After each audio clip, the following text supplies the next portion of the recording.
إليكم قائمة بأغرب 10 مدارس في العالم.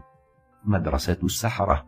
تضم هذه المدرسة حوالي 40,000 طالب يتلقون فيها فنون السحر، ومعظمهم يتلقى التدريبات عن طريق شبكات الإنترنت. وقد سبق وتعرضت تلك المدرسة إلى إطلاق نار من قبل محتجين على منهجها الدراسي.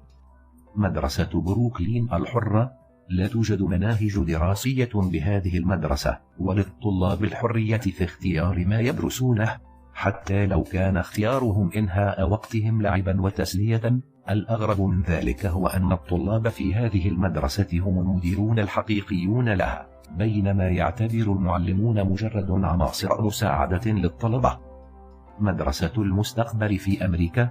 تعتبر من أهم مدارس التكنولوجيا في العالم، ويلقي المعلمون فيها محاضراتهم باستخدام شاشات عرض ذكية بدلا من السبورات التقليدية، ولا يستخدمون الكتب الورقية، فكل شيء يعتمد على التكنولوجيا الحديثة.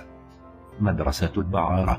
لن تصدق أن هذه المدرسة التي افتتحت في مدينة فالنسيا بإسبانيا تهدف لتعليم فتيات الليل أفضل أساليب العمل في مجال الدعارة، وهذا شيء قانوني في أسبانيا.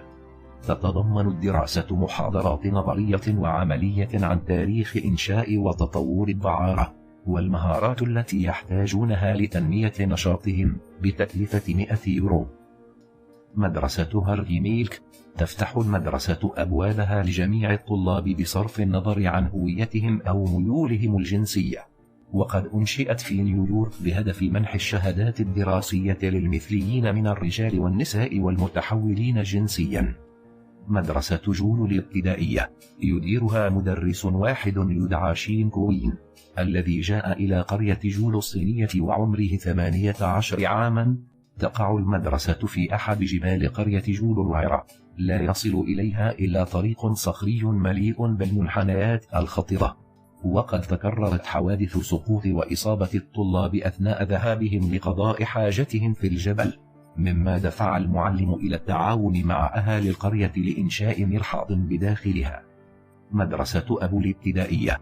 أول مدرسة تحت الأرض في الولايات المتحدة، أنشأها رئيس الولايات المتحدة جون كينيدي في فترة الحرب الباردة مع روسيا، إذ كان يحاول إنشاء مباني حكومية يمكن استخدامها كملاجئ تحمي المواطنين من هجمات نووية محتملة.